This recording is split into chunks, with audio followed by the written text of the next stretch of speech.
This video will cover the Geometry Regents exam from January 2015, questions 35 through 37. Number 35 gives us quadrilateral hype, HYPE, with 4 different vertices. It says state and label the coordinates of the vertices of H double prime, Y double prime, P double prime, E double prime after the composition of transformations, reflection over the x-axis, composed with translation of 5, -3. So now because we have a composition written in this notation, we actually have to work from right to left, doing the translation first and then the reflection second. Now it says that the use of the set of axes below is optional. If you don't memorize rules for translations or reflections, dilations, rotations, then I'm going to suggest that you use the graph. Otherwise, you can simply just write the points out and do each of those transformations just as they say. So I'm going to take a second to write these coordinates that they had already given me up in the problem. We have H is 2, 3, Y is 1, 7, P is -2, 7, and E is -2, 4. And what we're going to do first is that translation of 5, -3. So what that's telling you to do is take your x's and add 5. Take your y's and subtract 3. So now we're going to come up with the primes, H prime, Y prime, P prime, E prime. So I'm adding 5, subtracting 3. 2 plus 5 is 7, 3 minus 3 is 0. 1 plus 5 is 6, 7 minus 3 is 4. -2 plus 5 is 3, 7 minus 3 is 4. -2 plus 5 is 3, 4 minus 3 is 1. So now I have my primes, but I need to come up with the double primes, which happens after the next transformation. That's a reflection over the x-axis. If we reflect over the x-axis, that means to keep x and negate y. And I'll just show you real quick. If we were to reflect, say this point, actually that's a poor example. Let's say this point, 1, 2, 3, 4, 1, 2, 4, 2 over the x-axis, we would simply count boxes, 1, 2, 1, 2. And now this point becomes 4, -2. So you can see that the x values stayed the same, but the y values got negated. So I'm just going to simply apply that rule to move from the primes to the double primes. Keep x, negate y, so 0 just stays the same. Keep x, negate y, so 4 becomes -4. Keep x, negate y. Keep x, negate y. All that we had to do here was state and label the coordinates of the double primes. We don't have to graph it. If you did it graphically, that's fine, but you do actually have to list those coordinates. If you don't, then you're losing credit. So our final answers, we have H double prime is 7, 0, Y double prime is 6, -4, P double prime is 3, -4, E double prime is 3, -1. Number 36 says, on the set of axes below, graph 2 horizontal lines whose y-intercepts are 0, -2, and 0, 6, respectively. So first things first, horizontal means it's going left and right. So I'm going to find those 2 points, 0, -2, and 0, 6 on my graph. 0, -2, and 0, +6. 2, 4, 6. And now we have to turn those into horizontal lines.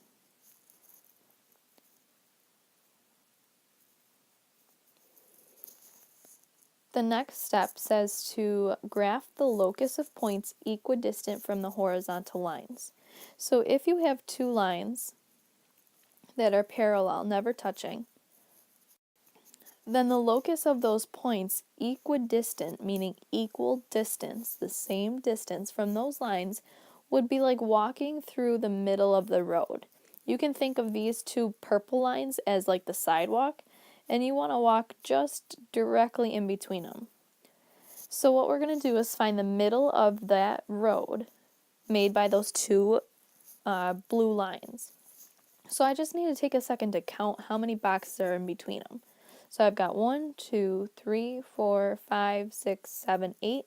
Half of that would be at 4. So I'm going to go backwards for 1, 2, 3, 4. which means that I'm going to put my dotted line, the locus, 4 units away from each of those lines, meaning I'm up 2, essentially, from the origin. Then the next step says to graph the locus of points 3 units from the y-axis. So here's my y-axis going up and down. It's just a single line. But if I go 3 units out, say from this point here, I go 1, 2, 3. And if I go 3 units out from this point here, that's 1, 2, 3. If I go 3 units out from this point here, that's 1, 2, 3. So essentially what I'm doing is creating a dotted line out this way, 3 units to the right. But if you can go 3 units to the right, you can also go 3 units to the left. So now I'm going to transfer that knowledge to the graph. I'm going to go 3 units to the right of the y-axis, making a dotted line. Locus is always dotted. And then 3 units to the left. So now I have 2 dotted lines going up and down, and 1 dotted line going left and right. And the last and final step says state the coordinates of the points that satisfy both loci. Loci is just plural for locus. So I need to find those points of intersection. It looks like one of them is here. I'm looking for where dotted meets dotted. And the other one is here. So one point is at -3, +2, and the other point is at +3, +2. You do have to state both. If you only state one, or you actually just don't state either of them, you're not going to receive full credit. Number 37 says, in the diagram below, a right circular cone with a radius of 3 has a slant height of 5. Slant height is just the height on the edge of the cone. And a right circular cylinder with a radius of 4 has a height of 6. Determine and state the number of full cones needed to completely fill the cylinder with water. If we're filling an object, that means we need to find volume. So my first step is to think about the volume of the cone. On your reference sheet, it tells you that it's 1/3 big BH, where big B means area of the base. So we have 1/3.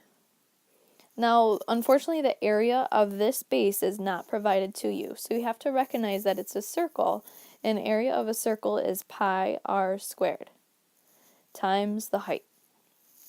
Now, the height is not the same as the slant height. Height is perpendicular to the base. So I'm looking for this value here. So before I can actually even find the volume of the cone, I need to find the height of the cone. So it looks like we have this beautiful triangle with a 3 on top, a 5 out here, and an H right here. And as I said, it's perpendicular to the base, so it's a right triangle, which means that we can apply a Pythagorean theorem. The legs are the H and the 3, and the hypotenuse always across from the right angle is the C, not HC. So we're going to plug in, we have h squared plus 3 squared equals 5 squared. Go ahead, take a second, pause the video, do that math, and come up with a value for h. Okay, so as you can see, I found the height of the cone is 4.